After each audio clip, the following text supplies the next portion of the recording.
This is EdTech, the mostly monthly view of the education space for the audiovisual industry. Brought to you by the fine folks at Aviation. My name is Tim Albright. I am your host. Welcome. With us this month, as has been the case for the last, year or so, Ernie Bailey from UAMS in beautiful Little Rock, Arkansas. How are you, sir? I'm doing just great, Tim. Ready for another exciting session. Yeah. Well, I don't know how exciting it is, but also I think with it us, can be. it, it can be, is Mike Tomei, and Mike Tomei typically has been a technology manager, but no longer. He is a consultant specializing in the audiovisual, education space with Tomei Consulting. Welcome, sir. Thank you. Yeah, a couple months ago, I left my job at Ithaca College and decided I'm going to start my own consulting business. So We're gonna talk about that a little bit more in depth. But how's that working? it's working really well. Yeah, tons of work so far. Lots of marketing, but I got first client and got over that hurdle, and have some other ones that I'm working on proposals for. So it's going really well. Sweet, very Yeah, cool. Good. yeah. Yeah, we'll talk about that, and he's got a very cool website, and we'll get going. Our buddy, Mr. Greg Brown, who typically would be joining us.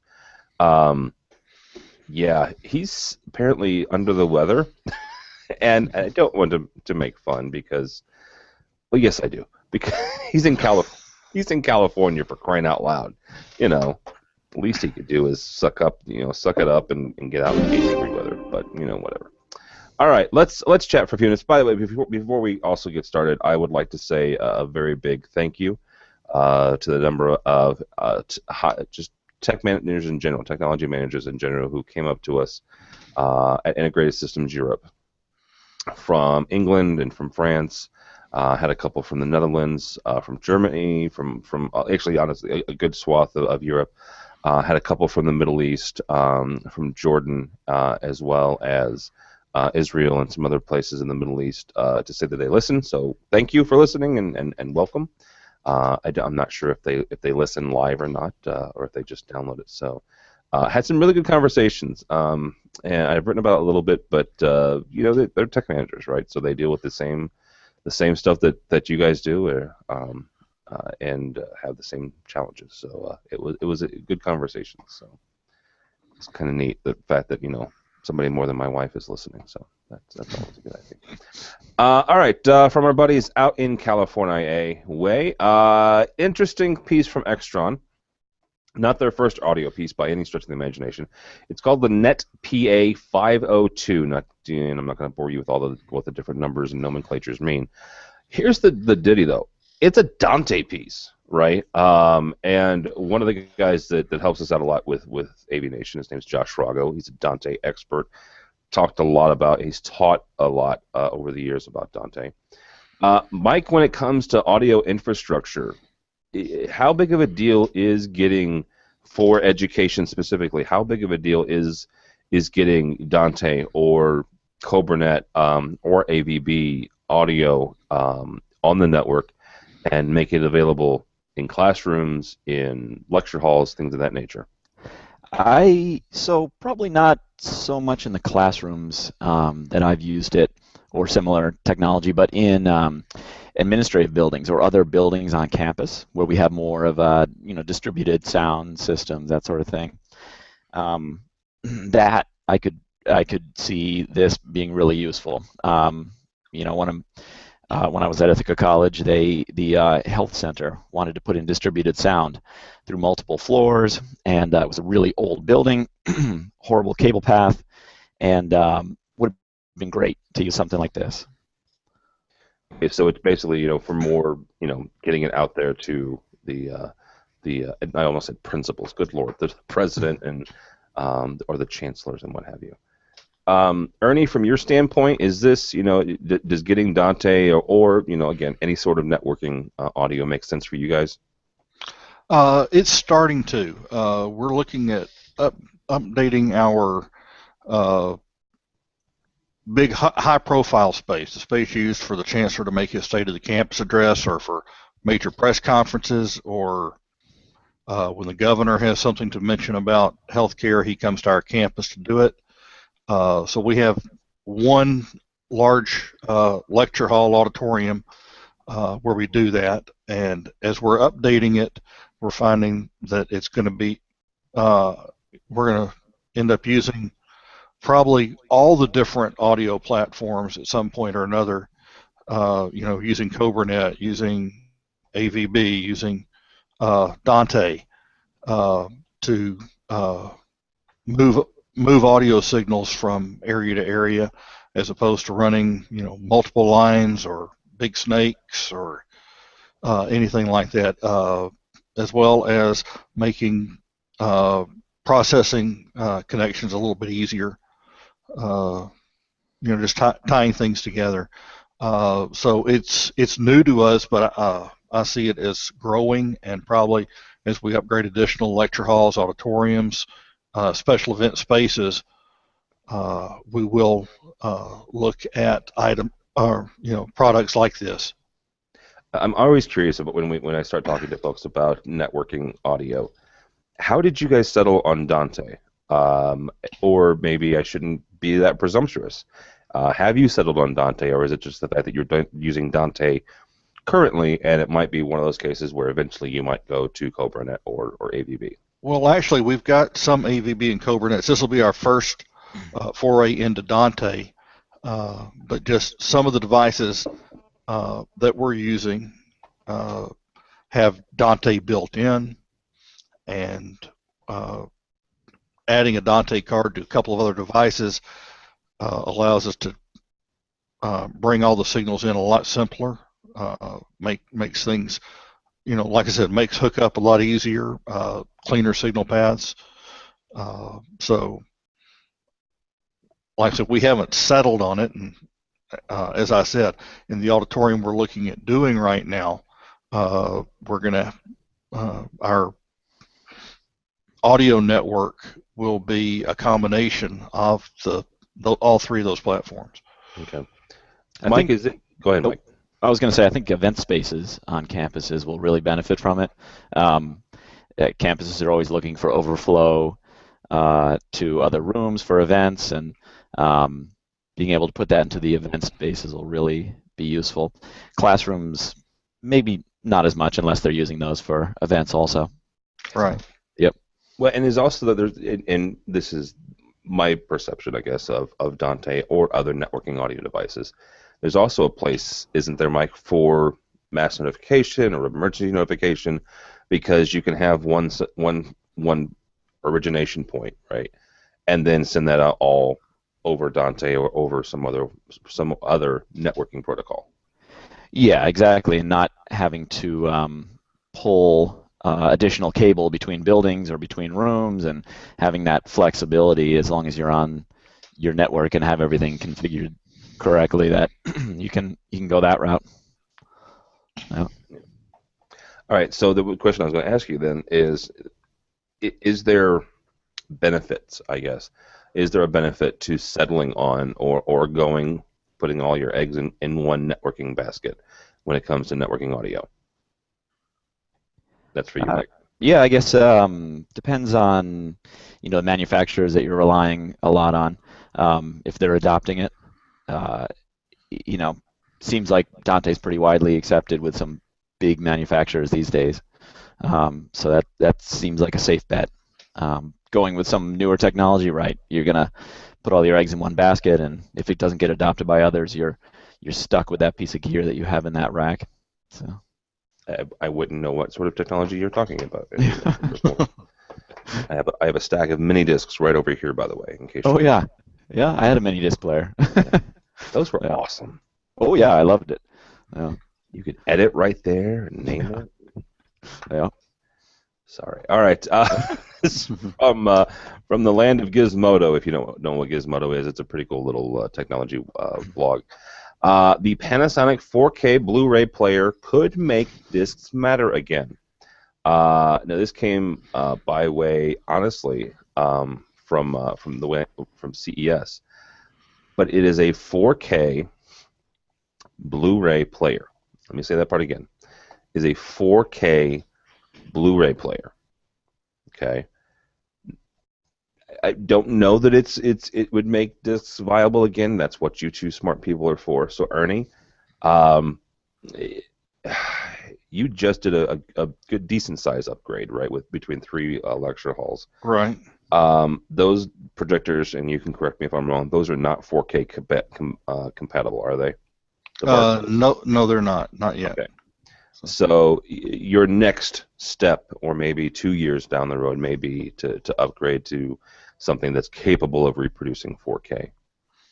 From where you stand and where your team stands, is physical media still not an issue, but are you still needing to make concessions for having physical media? And if so, does having something that plays a physical media for 4K make sense?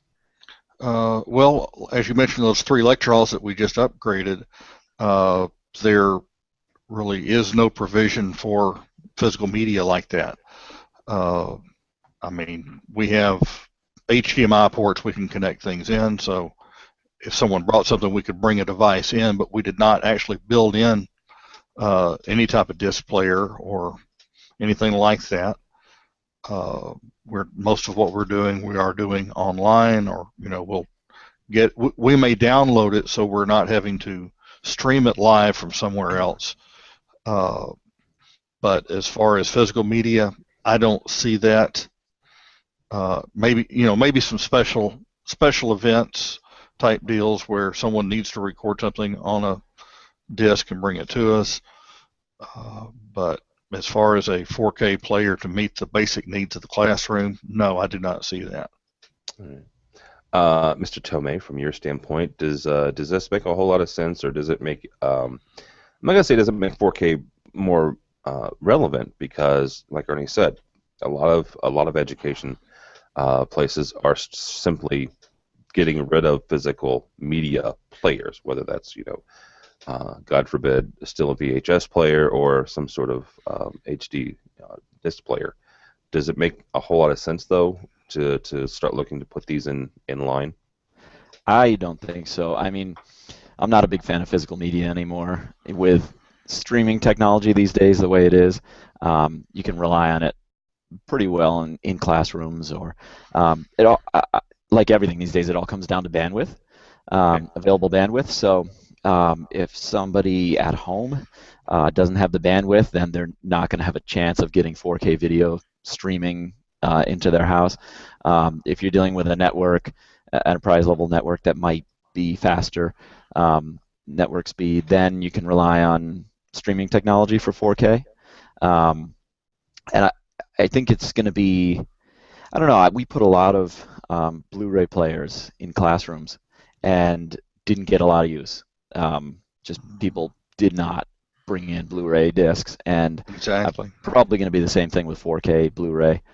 And it's going to be really expensive in the beginning, I know that. And the article talked about how for 4K Blu-ray, it's not a firmware or software update for your Blu-ray player. It's a new piece of hardware with a faster processor that can handle it. So for people to justify buying a new piece of hardware, I don't think it's going to happen. People are probably going to wait on faster network bandwidth and rely on streaming devices.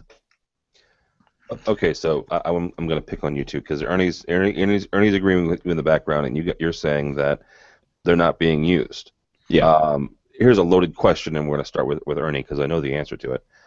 Ernie, how are you? How can you sit there and tell me in your nice office that the Blu-ray players that I'm putting in, that your nice faculty aren't using them? We use monitoring software. There we go. To see what's being used, to track the usage of the different devices. And if I get 0 hits on my media players. So Mike, from that standpoint, is Ernie gets 0, right? Yeah. As a consultant and as someone who goes into a meeting with somebody like Ernie, and the people that pay for this, and maybe even the dean of the college, right? Yeah. The dean is there to represent the actual faculty who are telling that dean that, yes, I need a Blu-ray player. Ernie gets 0 hits. That's an easy one, right? Yeah, yeah. You guys don't use it. Here's the software. You know, whether it's AMXs or Crestron's or whoever else you're using. I'm a big fan of monitoring software. That's why I asked Ernie the question. Right. Does 1 hit make sense? Does 2 hits? Where is that line? 0's easy, right? Zero's kind of simple. You don't use it. Yeah. But if you use it once a semester, twice a semester, where is that line for you? Yeah, so usually it's the squeaky wheel gets the oil, right? So it's that one instructor that really makes a stink, and it's usually the one that wants the VHS player. They just will not release those VHS tapes, and they've got to have it. Yeah. And if they're teaching in a room, then all rooms need to have it in case they happen to go into a room and need it. So that's the scenario that I've dealt with many times. And yeah, with the monitoring software, it's great. You can show them the numbers, but that won't help that one instructor that wants it. We had a little portable setup with a BluRay player or a VHS player, depending on what they needed, that we could throw into a room for those 2 times a semester that they needed to use it, and that made them happy, and then made others happy because we weren't wasting money putting one in every single classroom just to collect dust. Right. Anytime we take any type of technology out of the classrooms, we keep 1 or 2 on a shelf that we can put in a classroom. If necessary, keep those until we've gone probably a couple of years without using it. And at that point, then we would get rid of it. I will say that we have a multi-purpose space that we put in 2 years ago. We actually put in 2 BluRay players. One is actually a little mobile cart that can be rolled around the room and can actually be rolled elsewhere. We're adding a Dante card to it so it can be used in this new large lecture hall. Back up a little bit. But the BluRay player in that system still has the BluRay movie that the AV integrator used to test it. They left the movie in the machine, and it's still in there. Yeah. And once a quarter or so, we test that room, we play that video and watch the same little scene every time. Just to make sure we get good audio and video in case somebody wants to use it. But we have yet to take that disc out of the machine. The integrator hasn't asked for it back. So. Well, there you go. Yeah. So this brings up an interesting point, and Mike, raised the squeaky wheel. When I was a tech manager, we had a couple of folks, and we started the conversation. Good Lord, 5 or 6 years ago now, trying to get rid of the what I call the dreaded VHS player, right? And when I left a year and a half ago, we still had them, by the way. So to cut to the chase on that, there were a number of faculty who said in this conversation, not only could they not get the DVD copy of whatever movie or piece of media they wanted to play, they couldn't get anything. They couldn't get a digital download. They couldn't get a DVD.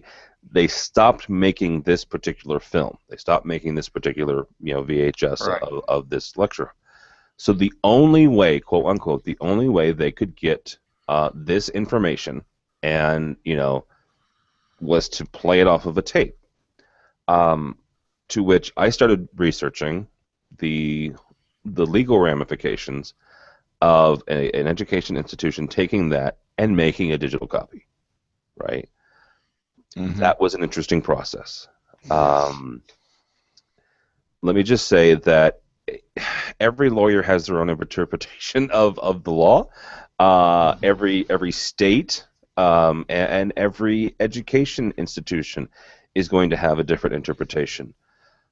We came up with an interpretation that said we could make a backup. So our legal team was comfortable with us as the AV and the media guys. We made a digital backup, but still they played it off of VHS. And the digital backup was there in case, God forbid, the tapes finally snapped. Mm-hmm. Yeah. Have you guys? I mean, obviously, you guys have been doing tech managers for a long time. Ernie, have you walked down this path yet, or did you just say, carte blanche? Sorry, there's no more VHSs. We have, and we've actually helped write letters to copyright holders asking for permission to do it, with the understanding we would not destroy or get rid of the original media. You know, the VHS tape would sit on the shelf, and we would not distribute or release the digital recording. Most of the copyright holders, if it was not available in a different format, were okay with that. Some weren't, and you know what some of our faculty ended up doing was looking for other sources of the same information. You know, maybe not the same actual recording, but something that would give them what they needed to teach the students, or maybe they would determine that it wasn't relevant to be taught anymore. So, you know, those were the paths we took. We did honor the copyright holders' instructions. Yeah. We worked through our legal office, but I mean, that's pretty much the way you have to do it. Mike, you've had two. I'm not gonna, well, I would say two, high profile. Ernie's is high profile as well. I just worked for community college. But you worked for Harvard, for crying out loud, right? Yeah. So, either Harvard's or Ethica's, or maybe some of your clients, how have you handled it in the past? Yeah. So the idea that you brought up of a backup copy was pretty legit when we were just dumping it onto a DVD, and that one instructor used that one DVD for their class. But I think it gets a little hairy when it starts going up on a course website for streaming purposes, even when it's password protected, for those students only. Once it gets up on some sort of streaming media, then it gets a little crazier. Going back to Harvard, I remember Alan Dershowitz was a professor at Harvard Law School, and he was one of OJ's lawyers. And once a year, I had to wheel a VHS player into the room for him when he would show his Today Show interview during the OJ trial. He wanted to show his interview to his students. So I had to wheel the VHS player in there, and I kept telling him every year, we can put this on a DVD for you. It's your interview. You're the person on it. I think you have the right to put it on a DVD and show it to your students. But he didn't want to do it. Just did not want to give up that VHS player. So he was one of our squeaky wheels, I guess you can say. But it wasn't like we were putting it up on his course website. We weren't going to be streaming it. So you can get opposition from everywhere, but I think it's the streaming that really gets hairy with the copyright laws. And like you said, there's no clear-cut explanation, really. Everybody will give you a different opinion. Yeah. So. And when you say, just to clarify, when you say streaming, we're talking things like obviously YouTube and Vimeo and iTunes University. Are you also talking about things like Blackboard and those types of course content? Yeah, exactly. Systems? Yeah. So if the instructor wants to put it up on their course website on an LMS, then all of a sudden, even though you can password protect course websites and limit it to the students enrolled in that class, it's on some sort of streaming media. Then it's not just one disk in the possession of one instructor. So, okay. Yeah, back in my old radio days, I had the opportunity to interview Mr. Dershowitz, and I could definitely see him being the squeaky wheel. Yeah, he was a nice guy, but he did not want to give up that VHS tape. Yeah, I told him that VHS tape's going to die someday. You need this on a disc, but yeah, he didn't want to give it up. So I would wheel in the VHS player and hook it up for him once a semester. Jeez. Yeah. All right, from our buddy Margot DeWahi, who is a professor in her own right, but also writes for AV Technology. Not writes, she's the freaking editor. Are you kidding me? Yeah. She's like the grand poobah. She wrote an interesting piece, right? The title of the piece is "This is how technology can undermine learning." And I wanted to get into a conversation. She talks about video feedback that a lot of the students are asking for now. And it depends on how you do it, whether it's an iPad or a mobile recording device. I don't care what it is. Something like this. I mean, we use Google Hangouts on a weekly basis, and you could, in theory, start your own blank Hangout, right, and hit record or start broadcast, and it records straight to YouTube, and hey, Jimmy, you really stunk at this, and Ernie, you did well, and Mike, well, you do better next time, type thing. But also, when it comes to not just the technology, but also how this is affecting things like what they're calling the flipped classroom. If you're not familiar with what flipped classroom is, we'll put a link on to a couple of people who've written a little bit more extensively about it. But this is the idea that students go home and watch or consume a lecture at home, and then when they get to the class the next day, they're actually doing the homework. So that's the whole idea of flipping it, right? So the lecture is done at home, and the homework is done in the class. Either of you feel free to correct me if I'm getting this screwed up. Because Ernie, we'll start with you on this because you've actually UAMS has put a number of these in. So how is this technology not only affecting the interaction with the students and the teachers, but kind of how is it being accepted by the students? Well, as far as using the flipped classroom, the students that I've seen and talked to are very excited about it. The faculty are excited about the way it works. Where, like you said, they listen to the lecture beforehand. We put them in small groups, and they're in those groups for an entire school year. Okay. 2 semesters. So they have an accountability to their 5 teammates because their grading is done both individually and as a group. So that kind of forces them to participate and to do the prep work, which leads to better discussions in the classroom, I think, and a better understanding of what they need to know as they walk in.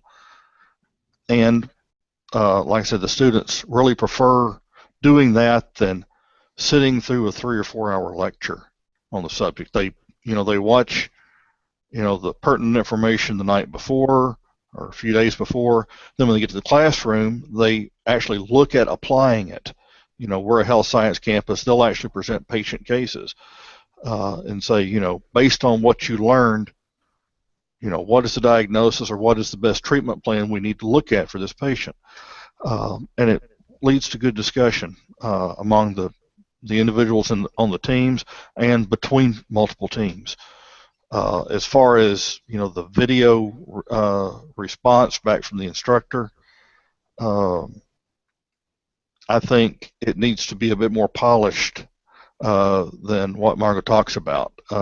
She talks about all the ums and e's and whatever. I would want the instructor to spend time, actually critiquing the paper, and give me very specifics back if I was the student. And I would like it to sound like it had been thought out before they hit the record button. Okay, I get that, but what about those folks who, God love them, they can't speak well to save their life? I'm one of them. I say a lot. That's one of my crutch words or crutch phrases. So you've got an instructor, you've got Alan Dershowitz, right? Who's not comfortable with recording technology. And they're going to say and stuff a lot. Well, they may have some ums in there, but the way I read the article is, the instructor may be recording while they're reading the paper. Oh, I got you. Okay. See, I want them to read whatever the assignment was. This sounds like it was an essay or a written assignment, and they're replacing their red marks with comments. I would rather them make the red marks and then use those as they go back and talk to me, not read a paragraph then talk about it, read a paragraph talk about it, but say on your paper on page 3 you should have done this. That makes sense, and that's probably also a lot more efficient use of time too. I think so, and she talks about the instructors not wanting to invest the time in critiquing the paper. I think you're probably putting more time in doing it this way. Yeah, because they're the instructors are used to critiquing and grading a certain way, and what you're talking about, which makes a whole lot of sense now that I'm actually thinking about it, and I'm wrapping my brain around it. Yeah. You're saying grade it first, and then basically hit record. then hit the record button based on the notes you've taken. You know, it's not going to take you that much longer. It'll be, and your students will appreciate it, and you should see improvement in the student performance over the semester of the school year. Yeah. If you're doing it that way. Okay. Yeah, that makes a whole lot of sense. Mike, from your standpoint, how do you think the flipped classroom is being accepted by the students? Yeah, so it's such a popular concept these days. I feel like every other week there's an article coming out contradicting the one from 2 weeks ago, one saying, oh, it's very effective, the other one says it's not effective at all. And I think it depends so much on the instructors if they're changing their curriculum to teach that way. I've seen some situations with these more like active learning spaces or collaborative learning spaces where instructors go in there and lecture in those rooms, and you know, they're not using the technology the way it was intended. They're not going to change their curriculum. They've been teaching that same course for 10, 15 years, and that's the way it's going to be. And then you get nothing out of it. You have a really awkward room for a lecture where students are facing every which direction, and they're just not using the technology properly. So I feel like this instructor is going down a good road, though. I like the idea of it. I feel like the students are going to get more from those videos than they would if the instructor was to handwrite their comments on that paper. They're probably not going to write as in-depth as they would if they were to sit there for 5 minutes and just speak into a camera. So I kind of like the idea of it, and I think students would really take to videos rather than reading. I mean, that's just the way it is, you know, and I feel like they would really take to it. You know, Margot is a writer for her profession, so she doesn't want to see the writing end of things die. But she's also a former professor. Well, she's not former. She's also a professor in her own right too. Yep. So she has that going for her, and she has that perspective. Yep. So I could see her doing both. Yeah, but I think instructors that really change their curriculum to suit these active learning styles or flipped classrooms, I think it really benefits the students when they do it. It just takes a lot of time. You know, you might have to have a couple semesters of trial and error teaching your classes with new methods, and some instructors just don't want to do that and make the students, you know, suffer through their learning curve too. So yeah, we were actually kind of forced into part of it through accreditation hearings and changing the way we were teaching. Which led us to develop our first active learning center, and we actually have a team that works within the active learning center during classes. And if we've got someone comes in there and starts lecturing, their next time is going to be back in the old lecture hall, and they're not going to get the nice space. So it's, you know, they kind of have two directions forcing them into changing their teaching style. And the teachers, I think, are, you know, now they're getting immediate feedback from the students on, you know, did they learn? They know the students are preparing before they come to class, because, like I said, they have an accountability to each other, which most students take a lot more seriously than they do the accountability back to the instructor. So, and like I said, they're accountable for 9 to 10 months to their small group, and you know, all 6 must participate to get a good grade, and they learn that. And all 6 must prepare before they come in, or, you know, the whole group's going to suffer. Yeah.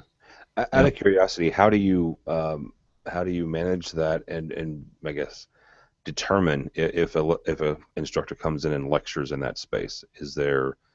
Do you get feedback from students, or do you have some feedback from students, and we generally have people observing? Okay. And we have people in there to assist with the active learning side of it in most of the classes. You know, that that's their specialty, and they're in there. You know, it looks like they're just running mics around to different tables to get questions, but they're actually helping coordinate all the functions of the active learning space. And they will report back to the scheduling people, say, you know, this doctor doesn't need to be lecturing or doesn't need to be in the active learning center. He needs to be in a lecture hall for this semester anyway, and that will take place. Yeah. Yeah, campuses need a strong academic technology support group or Yes. Center for Faculty Excellence or whatever they're calling it. Well, we're using both. Yep. We use them separately. So. Yep. Yeah, if you don't have that kind of staff, then no one's going to work with the instructors, and those rooms are just not going to be used the way they should Right. be. And they're expensive. I mean, you can spend a lot of money in Yes. these rooms on technology, and then 90% of it's not being used. They're just using a projector and a screen up in the front. Yeah. Yeah, that's always a nice thing when you walk in and you've spent however many tens of thousands of dollars on that. So. Yeah, you have a laptop input at every seat and a flat panel at every table, and none of them are being used. Right. It's just a projector. Yeah. Or it could be worse, an overhead projector. So. Oh yeah. Yes. Yeah. All right, guys. As we kind of wrap up here, and for some reason I have gotten really horrible at screen sharing, so I'm still going to try because I'm stubborn that way. Oh. Does it say it? It is. There it is. Mike Tomei Consulting. TomeiAV.com. TOMEI.AV.com. Real quickly, Mike, and not to put you on the spot, but I'm going to put you on the spot. Good. What transpired? How did you go from being one day a technology manager, the next day you're like, hey, let's do this thing? Yeah. So I've always had the entrepreneurial spirit. Wanted to run my own company, do my own thing, and I got great experience from my previous jobs, and decided, you know what, time to give it a try. I left on great terms from Ithaca. They were really supportive of me starting my own business, and here in Central New York, there's really a need for AV consulting. Most of the schools use AV consultants from New York City or Boston or even further away. There just aren't a lot of AV consultants, really, if any, in Central and Upstate New York. So I really saw a good market for it.